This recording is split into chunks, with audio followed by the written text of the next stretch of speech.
outer orange. Привет!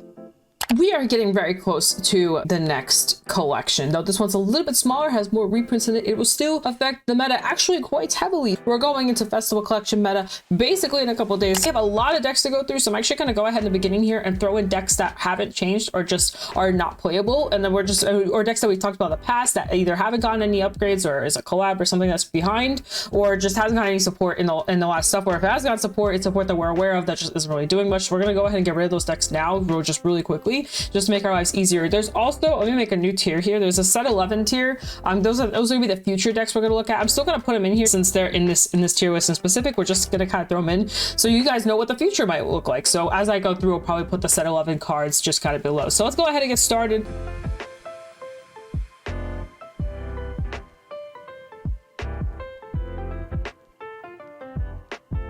And yes, there's so many collabs. We're still going through them all. Oh my goodness gracious. And we're only getting more. So this stuff just hasn't been getting, it has like this like baby support, but it's doing absolutely nothing. Wow, there's the same deck again. So it's whoopsie, they messed up there. Whoever made this tier list, definitely casual fun now for TFL off. Pretty hard actually. This is set 11 stuff. I don't know what this is. I don't know what this is supposed to be.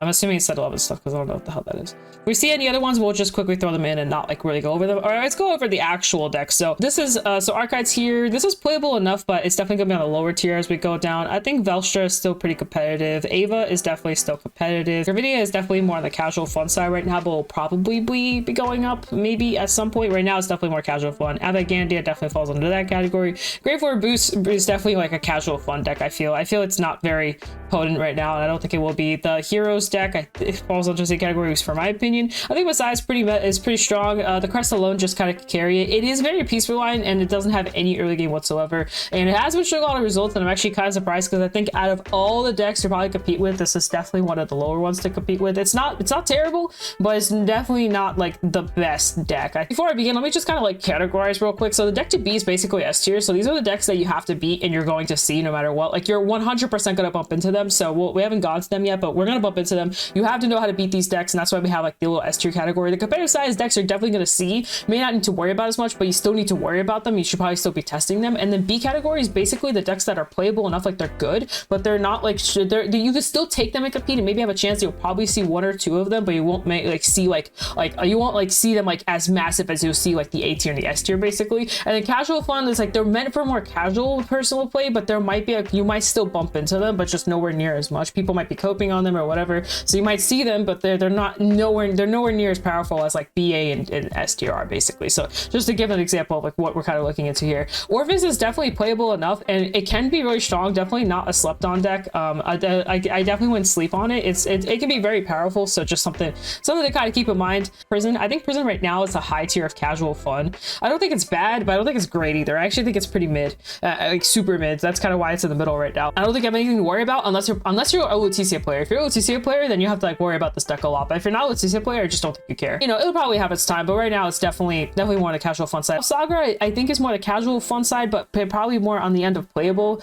So deck's good. It's just like not the best deck. It's kind of, it has its moments. Shidoshi I think is more casual fun. Gandiva's a weird one. So like if results say it's S tier, personally, I think it's an A tier deck. It's a very, very, very strong A tier though. Probably one of the best. And let's talk about Gandiva real quick. So Gandiva is kind of like the new big boss guy. You definitely need to beat this deck. Actually, we'll probably just throw it in S tier just because you need to know how to beat it. Because if you don't know how to beat it, it becomes an S tier deck. If you do know how to beat it, I think it becomes more of like an A tier deck. But that's just personal opinion. Like it's just how I view the deck with testing and seeing it. But because you're gonna see so much of it, you might as well learn how to beat it because it's definitely probably one of the strongest decks in the format. But the thing about Gandiva is just it's really simple to play. There really isn't like too much you need to do to play the deck correctly, and you don't need to sit on it for long. So because of that, the deck isn't very punishing to the player that's on it.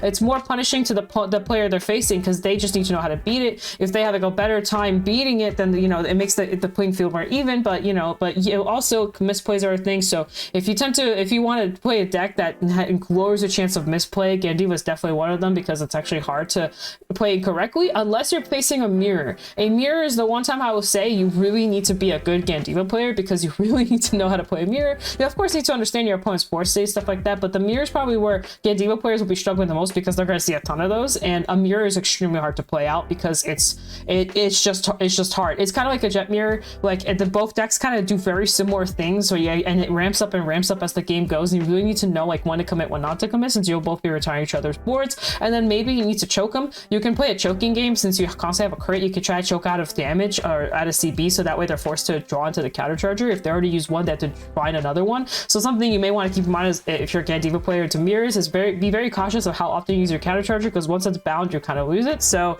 you may need it. So it's just something to kind of keep in mind. You got to play your resources very well, because you do use your CB, and once you're out of CB, you can't really do much. So the later the game goes, the stronger it gets, and it kind of like Jet, like that front row just gets more and more powerful. You can basically play without a hand. You can just move your units to your boosters to the front, and then start swinging with them, and they'll be like 33, 38, 40, and so on and so forth. They'll be huge, and if you can't kill them in time, the deck basically destroys you. I think Sticky Boy is kind of more casual. I think we got him a little too late. I think he could have been stronger, spent too much time on it, so it might probably be here. We have Overlord. I think Overlord is still competitive. It might fall off actually coming into the Festival Collection, and kind of going from Festival Collection to set 11. It might actually start falling off. I think so. For now, it's still in a good spot. Jiva got support. Jiva is still like a straight no. I think if you're gonna play any Dragon Empire deck, just play any other Dragon Empire deck. Like I think this and this are just way more impactful. This deck just like really is very miserable to play. It's very behind. It has its moments. It's got its pressure, but it's pretty sad. It's just too piece reliant. There's just too much you need to do. There's too much setup, too much this, there's like way too much. The deck is definitely not like optimal at all. There's just so much you have to do to make that deck go right. Tamayura is playable. This is set 11 Tamayura. Never mind. Bye Tamayura, you're over here. We don't have that yet. So, but regular Tamayura is like okay if regular Tamayura is in here. Regular Tamayura is probably a little lower though. If this is regular Tamayura, then she would be like in casual fun probably. Barrow Magnus is definitely more casual fun, and I hope it just stays there. I absolutely despise playing this deck. Playing against that deck, it just sucks. Jet is definitely a deck to beat. I think it's still S tier, especially without the ban list. Keep in mind we haven't gotten the ban list yet, so there's that total chance that we might just get the ban list and might lower the deck a little bit. I think right now it's definitely S tier, and the reason being is just super consistent. It has pretty similar conditions to what Gandiva does, except Gandiva is a little bit faster. But the difference is that even though Gandiva is faster, Jet's more consistent. Jet is still a insanely consistent deck. You can basically just have a pretty bad hand and be okay, because you can search your stuff out and just be fine. Gandiva, when it bricks, can actually struggle a little bit. Sometimes do absolutely nothing. Sometimes you just don't get a bind zone, and you just don't really do anything. Jet will kind of still keep doing stuff, but Jet is still sustainable, like early rush and stuff like that. Retire does hurt the deck and everything, but I still think consistency-wise, it's still one of the most consistent decks in the format. Still needs to know how to play against it. It still has a guard restriction. It still has a lot of terrible stuff that you have to constantly be caught aware of. Definitely a deck you have to test into a lot, especially with the ban list not active for us and it is active for JP side. Just something to keep in mind. We do have Swirler, we do have GG active, so just another reason for you to definitely be aware of this deck and just definitely test into it. I still think it's S tier. I think it falls into A tier with the restrictions. That's just how it is. Bruce is probably more the casual fun side. They got like some new cards, but it's kind of like they're okay. It's good into like Ava, but Ava is no longer like the deck to beat. It's kind of like a deck to play, but not the deck to beat. Like you should already know how to play into it basically. And the other thing is it can get shut down by random stuff now, and it's just kind of starting to fall off as the weeks are going. Ava's getting worse and worse. Regular agreed on. This is definitely a casual fun. Unica definitely casual fun. The reverse Unica definitely casual fun. Regular Jeweled is casual fun, but Master Jeweled is actually definitely competitive. Master Jeweled, just for us in the English side, just got the news, the Restandard promo. Restandard promo is nuts. Deck's really good. Definitely a very scary deck. You need to learn how to test into this. You need to learn how to beat it. You need to learn how to mulligan properly. If you know for a fact you're playing into this, you should definitely mulligan correctly. I know usually you won't. So with that being said, you definitely want to farm for perfect guards. You definitely want to try and like know how to guard into this deck, because this deck is just explodes in your face like crazy. I think Lucaria is definitely more on the casual fun side. Not terrible, but casual fun. I think the grade 4 deck falls into the grade 4 Bruce falls into this. Same with Bastion. Grand Grace, yeah, it's definitely on the casual fun side. Hexorb is competitive. The new Hexorb, old Hexorb is somewhere in the abyss of who knows where, but new Hexorb is pretty competitive. It's very obnoxious sometimes. Their rear guards are actually pretty good, and yeah, the Vanguard just can restand them, and yeah, it can be like a random 5 attack deck that just kills you out of nowhere. Minerva is definitely a competitive deck. I'm one of the people that slept on this deck actually. I really didn't think there was anything that special, and now I'm sitting here with like an order of like Minerva cards in my cart, because yes, it's good, and the new stuff's gonna make it better, and overall the deck just performs really well. Surprisingly enough, for how simple the mechanic and kind of the simplicity of the deck is, like there really isn't too much you do. You just kind of put stuff in your soul, swing with your Vanguard, call stuff out, and then swing with your Vanguard again, basically. Like, there's nothing like too crazy about it, but for some reason, it's just the numbers get crazy. The fact that you can know what your top card is kind of adds on to it. The soul blasting and all this kind of recall is good. I think the only downside to the deck is that the draw isn't the greatest, but the deck can get very obnoxious very quickly and just blow you out. MLB currently is playable, but I think actually with the new stuff it becomes competitive, but it's like a niche competitive. The Rogelia's piece and the new OT definitely makes this deck stronger. I don't know. It's definitely a deck you'll probably see. I consider it competitive to some degree, but I don't think it's like it's strong enough to be in the A tier, even though I actually think it's really good. I've been personally testing it. I've been having fun with it. It's great. I will say, like, when you miss that one piece, specifically the grade 1, you get pretty stuck and it can be kind of harsh, but it is a good deck. The retire is really good into Ballista, which we'll be talking about here soon once we get to it. You know, any deck that can retire is actually pretty good right now, especially into decks like Jet, Gadiva, and Ballista. So just something I keep in mind. PPL will probably fall. PPL is definitely worse, I think, currently than MLB. So PPL is definitely below MLB. So yeah, there's that. So Aurelion is not good. I actually paced this at locals like literally the other day. I lost. I did lose. However, I lost because of I hate to say it, but it was because of luck. And we both agreed on it. We ran it back and he just got like annihilated. I was playing Zorga and man just died. He actually recorded the video. I don't know when he's putting it up, but he's probably gonna put it up eventually. But so Aurelion has an issue where it's extremely peaceful line. It's something that the person I faced actually talked about it after all the rounds that we had and all that kind of stuff, and he was like, yeah, this deck needs a lot of help. But yeah, that deck can kind of randomly get really greedy and kind of be good, but it has really good numbers as well. It makes good numbers on ride basically because it has like a passive 5k for the whole board. That includes Vanguard, by the way, so numbers get kind of good, but everything else about the deck is kind of rough, and there's just way better decks to play. Casually, okay, but there's just so many better options. Let's set 11th Thegrus. We're not going to go into that. Youthberg, I think, is still competitive. But whoops, not that competitive. Youthberg is still competitive. I think it's still a very good contender. You can definitely take it, compete with it, and just be fine. If you already have the deck, don't feel like getting the other ones. You could definitely take this and just test them to the rest of the stuff and just hope that your deck can match into it very well. It can match pretty well. I think the deck's still good. You know, it's still 2 Vanguard swings, and you definitely still have like a bunch of all this cycling. You can do all this constant top 3, top whatever to get through your deck more and bottom stack your deck, and then you basically get to the stack and then just win the game that way. There's a bunch of different approaches, so definitely an approach. I think Corsa is more casual fun. This is with the new course. This is new Corsa, by the way, not the old one. I think it's more casual fun. I'm not really I don't think the cards that she got are that great.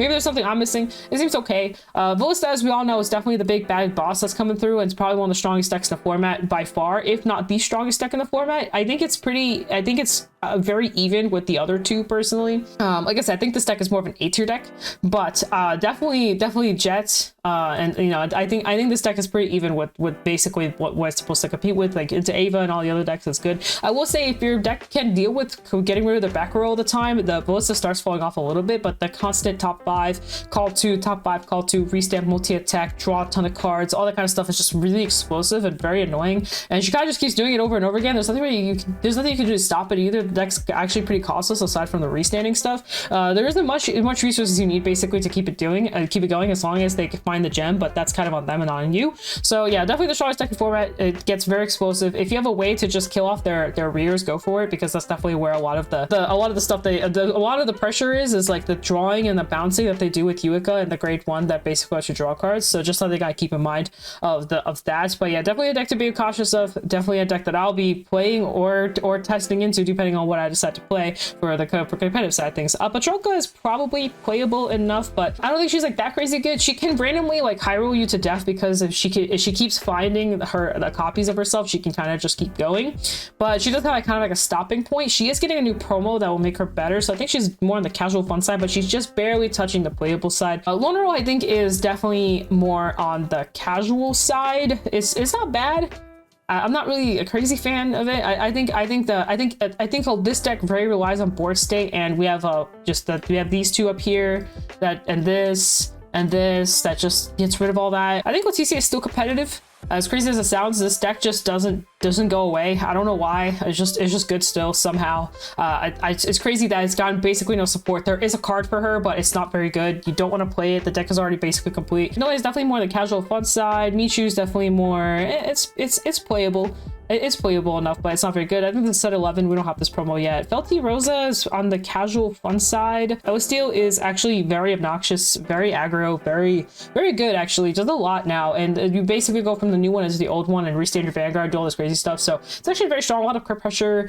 You minus your opponent, your power, you get double wings, you kind of do a bunch of crazy stuff on first ride, by the way. And if I remember correctly, the deck's not restricted to like being your opponent being on grade 3 for most of it, except for like the back row black wing attackers, but you usually won't go into them, you'll go into other stuff. Now Flagberg is a weird one. I'm gonna put Flagberg in playable, but actually as of like yesterday, I got really mad at Zorga, so I was like, all right, I'm mad at Zorga, and I started really thinking what I want to take for meta wise, because originally I was gonna really stick to Zorga. I thought Zorga was like it. I was like, okay, Zorga's finally meta, I could play with it, all this stuff. And then the more I started testing it, the more I started realizing the deck's actually pretty okay. It's not as powerful as I think people think it is. It's good, it has a pretty good win con, but there's actually some core mechanics of how Overdress works that actually goes against what Zorga does. I'm gonna give you guys an example right off the top of my head that I recently came back to realization of, that I forgot about from like set 3. You know how normally you have like 2 PGs and you just sit there and go, and you only have 2 cards in hand and both of them are perfect cards, and you're just like, all right, you're gonna try and kill me, but oh, you hit OT or whatever, it doesn't really matter. PG, right? And then it's your turn. You can't do that in Zorga as often as you can in any other deck. The reason being is because if you're holding 2 orders, that's offline. The PGs are not offline. Actually use that cost anymore because you can't guard with the orders unless you're running the one dragon that lets you use as a blitz order. So unless you have the blitz orders, you can't really do that. But if you're running the blitz orders, then your deck's like more clunky and all this other stuff. So long story short, it's actually hard to 1 card block 2 attacks with 2 PGs as often as you could with other decks. And I realized that I lost because of that. There was a game I straight up lost because I literally had too many orders in hand and I had PGs, and I couldn't just 1 card block the stuff, and I lost because of it. It was just like a really awkward situation. So anyway, long story short, Zorga's just weird. I picked up Flagberg again, and I started thinking what can beat the meta, and Flagberg retires and draws and does all this cool stuff, and I thought like, maybe Flagberg's playable. Not fully 100% set on it yet. I'm gonna put it in playable because I do think the deck's playable enough. I think it's fine. There might be a hope for it actually. I think the deck is built completely differently now. I don't think you go the order route anymore. I think you actually go for the consistency route of just having your entire ride line set up, having everything. The mushrooms actually really help this deck a lot. This deck has a big soul issue if you run like if you play the regular Flagberg ride line, but now with the mushrooms you actually don't have to worry about that anymore.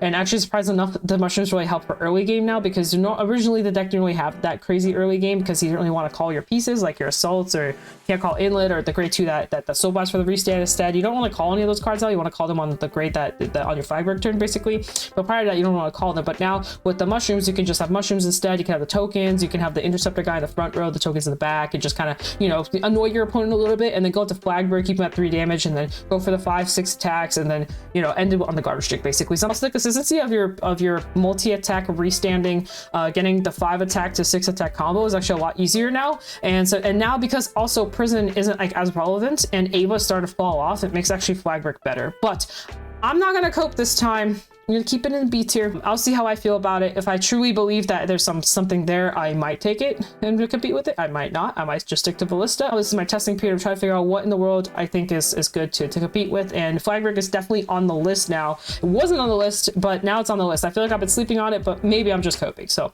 but for now, playable. We have this guy here. This guy is probably more casual. Leonore regular is probably casual fun. And then Leonore Mask, I actually think is a no. I think Leonore Mask is like pretty bad. I know it sucks. I actually love the way that I love the way this deck looks and everything, but playstyle wise, it just isn't it. It just isn't it. Maelstrom is definitely more playable fun. Roa, this is the set 11 Roa, but just to quickly give you like the regular Roa. Regular Roa I think is more on the casual fun side, just barely touching playable because the early rush can just like close out games pretty quickly. She's definitely a no. Just it's just too behind right now. Especially now. I think maybe a set ago I had like something, but it needs a lot more support. It needs a lot more support than just you can intercept, and it might get there. Like it might get there, it might be fun, but it's definitely more of a just don't play it type of thing. You can casually play it or whatever, but otherwise there's just no reason to spend the money on all those triple Rs and everything you need to make that deck work. Instead, you should be using the cards in there to make your other deck stronger, because surprisingly enough, those grade 1s that all the decks got are all really good for other decks. So yeah, there's that. And then last but not least is Mask. I think Mask is playable enough, but I don't think it's the best. I wouldn't even say it's like 100% competitive. It can be competitive, but I don't think it's like guaranteed competitive. But so to me, like if I were to take Zorga Mask, I wouldn't assume I'm gonna top with it. I would assume that I have a chance of maybe going X2. And if I'm really lucky, I might break X1. But I would not assume that I can go undefeated with this deck. That is just how I personally feel. And this comes from someone who spent literal weeks testing this deck non-stop, finding the most optimal list or whatever's close to it, trying red Zorga, trying blue Zorga, trying different variants of it for Zorga Mask. And I know it has results, but I'm not gonna lie, I don't know why it has results, because I will say the deck is nowhere near as powerful as I think some of the other ones are. I do think this deck is a little stronger than some of the ones that are on this line right here, so it's probably more so like right here, maybe. Probably there. It's pretty close to being competitive, but to say that it's like it's up there with the Ava and the Ballista and the Overlord and the Jeweled and Hex or all this stuff. I don't know. It's just not it. I don't think it's it. I think people are. I will say it's very brutal. Like once it rides up and has the double dragon swings going, you really definitely need to be like ready for that. And if you're not, you're gonna get killed. If they have the triple drive active, you definitely need to be ready for this kind of stuff. But when you watch them brick, you basically have the game. Like there really isn't much they can do. Gandiva, I think, has a perfectly fine matchup into it. So does Jed. So does Ballista. So does Ava. A lot of these decks do. I think even Flagbrick can just easily just cut this deck in half if it wanted to. So, but you know, it's still good. It's still good. It could beat some of these other decks, right? Like it's not the worst choice on the planet, but I don't think it's the best. It's really sad to say this because I really want to play this deck. I was on my way to maxing it out to the max, like with the highest rarity and everything, and now I'm like, maybe I shouldn't do that. You know, so yeah, it's very sad, but it's just I have to be honest. The deck has more bad moments than it has good moments, and I think the more you test on it, the more you sit on it, you kind of realize that. I will say, if you run the mushrooms though, it's a very, very fun matchup into Gandiva because you shut down some of the early draws if they're running the regular ride line and not the Babsaka ride line. That's pretty fun to watch. So this is basically the list. I don't think I need to move anything. I think the only one I'm uncomfortable with putting is this one, but honestly, like I don't think there's anything I can do. I think this is probably more like this in terms of popularity as well. I think there will be more people playing Messiah. It's probably more like this. Fix this up a little bit. I would say this is more accurate in terms of like from strongest to lowest from specifically these top two tiers. I think down here these are kind of all about the same. I think Snake is probably the worst with Michu. Actually, I'm just going to Michu in casual. I think Michu's more a casual deck now. The more I look at it, the more like there's no way that deck can keep up. Archive's definitely more towards the end. So yeah, I think this is definitely like a pretty good representation, a good snapshot of what probably like Festival Collection is going to look like. At least from my perspective, is how I see it based off what I've been testing. This is how I feel. And like I said, I do want to make it very clear. Some of these decks can stand out and can perform really well. It also just depends on, you know, like how you build your decks. Like, and of course, I'm sitting here, I haven't built every variant of every deck in every form and every aspect, so there might be something I don't know. So this is just personal opinion, what I've seen so far, what I think is viable, what I think is not viable. You know, take it with a grain of salt, test yourself, figure out what you believe is the strongest decks. I do believe up here is pretty accurate. These are decks that I've seen a lot, tested into a lot. I think this is pretty close to probably what the meta is going to look like. B tier is probably on the same spot, and then I think the casual and below that are kind of where a lot of the grayness kind of starts happening. You should 100% be testing into these three up here. You should know this matchup to the T. You should know exactly how to fight these decks. You should be aware if your deck can beat these decks. If it can't beat these decks, then oh boy, you're gonna have a very hard time, because I'll tell you right now, BCS is gonna be loaded with this stuff. It's gonna be loaded with these three decks. Like, you're just gonna see this like all the time, because if people are playing Ballista, they're playing Jet. If not playing Jet, they're playing Gandiva. And Gandiva is like definitely gonna be probably one of the most popular ones. So that's not a reason I'm putting it up there, because it's gonna be so represented. Like, everyone's gonna be playing it. Everyone's gonna be playing Gandiva. A lot of people think Gandiva is like literally the best deck in the format, so everyone's gonna be on it. It's kind of, Gandiva is basically the Jet of last set, where everyone was playing Jet because they thought Jet was the best deck. Well, and it was the best deck, by the way. Just to make it clear, Jet was 100% the best deck. I think this time around, I think Ballista is a little stronger, but regardless, you know, because people think Gandiva is insanely crazy, a lot of people are going to be playing this deck, and especially since it's a singles format, you know, you're going to have a higher likelihood of people are going to be playing these three decks, right, than anything else. So definitely something to keep in mind. So either play the deck or know how to beat the deck. Whatever your deck you're playing, you should definitely be aware of these decks down here. They're slightly by like a smidge worse. I mean, like, I think this is probably the only one on here that's probably on the worser side from the rest of these, but these decks are like, they have just a harder time killing, or they don't have like as an unfair condition as the one these up here do. I think Ava is pretty close to touching the S tier area, so she's definitely like probably the one you should be focusing on more than the other ones. But you should definitely know how these other decks play and how to beat them. A very important, you should definitely be aware of these decks, long story short, because you probably will see them in bracket. You'll probably just see these three more, but you probably will see the other ones in bracket. B tier is like, you might see it, but you have a lesser chance, and you should definitely not sleep on B tier, but you should be aware that these decks exist, basically. So like a good example is probably MLB. You should probably be aware of how to fight MLB and know what the cards do, because they do have a ride line with a CP on it. Sometimes knowing the CP is actually pretty good. You should definitely understand how Bob works and sort of play into like how to deal with the crit pressure, you know, stuff like that. Archive's another example. The numbers get really high, so just be aware of how to guard. Orpheus is a good example too. Like Orpheus and Archive are actually pretty similar. They're both insanely beefy decks in terms of like power levels, so something to keep in mind. Snake I'm not really too familiar with, but it did show a lot of results throughout the season that was around. Frost might be a little late, so maybe this one you don't have to worry about as much. And then yeah, just this, and then Zorga of course is definitely a deck you definitely want to. We're gonna put Zorga here because it's more popular than Flagberg. We're actually gonna do it like this, maybe even like this. Probably put Felty down here, but anyway, long story short, the reason why is because no one's gonna be, I really doubt a lot of people are gonna take you Flagberg, even though it is a very playable deck. It's still good, but because I don't believe that many people are gonna be taking it, though for some reason NA likes Flagberg. I don't know if it's like, I'm not trying to put myself on like a pedestal here. I don't know if it's something I did or a combination of me talking about it, tournaments and results or something, but strangely enough, like we've had a lot of people compete with Flagberg and like actually, you know, succeed with it. Like a lot of very successful Flagberg tops, right? So yeah, well, so it's more popular in NA, so maybe in NA you might see it more, but it doesn't change the fact that the other decks have even more popularity than Flagberg does. So you probably have a very lower chance of seeing Flagberg, but you will have a very high chance of seeing Zorga. Casual fun, you can maybe poke around in here at some of the decks that have been in meta before. Like a good example is Lonero's been in meta in the past, Magnolia's been in meta in the past, Michu was, Barrow was. There's a couple in here that have Gravidia. So maybe you want to know what these decks do in case some people decide to dust off their decks and bring it back, but there's definitely nothing in here that's like that scary or that you should be that worried about. But you should definitely at least just be aware that these decks exist. And then the no category should just, if the person in the no category is bringing these decks, I don't know what to say. It in quotations should be a relatively easy game for you, but you know, the over trigger does exist. You can brick on top of that, you know, things can go wrong, but you shouldn't have an issue playing into these bottom tier decks down here. And I hope this helps you for your testing, anything that you're doing. If you have any questions or comments or concerns, you can always leave it below how you feel or where you stand on some of this stuff. Other than that, guys, don't forget to shop at the cards at Shop. Use my code Orange. There's a bunch of stuff coming out. There's a sale going on right now and a bunch of other stuff happening. There's also Shadowverse stuff that he's releasing, which I'm actually playing, officially playing, and actually legitimately playing the game. I have a pretty big scene with it at my locals scene, and we're all having a great time with it. So I'm probably going to stick to the game as of right now. I can say I'm sticking to the game. Don't know in the future without a change, but you know, stay tuned for that as well. And like I said, 50 Cards is also supporting Shadowverse stuff as well, so you can always get cards with that as well. So yeah, code Orange for that. On that, guys, peace out. That's with Anya. See you guys in a future video, and good luck with Festival Collection. Good luck with your openings, all that fun stuff. I'll be joining you with that as well. So yeah, bye.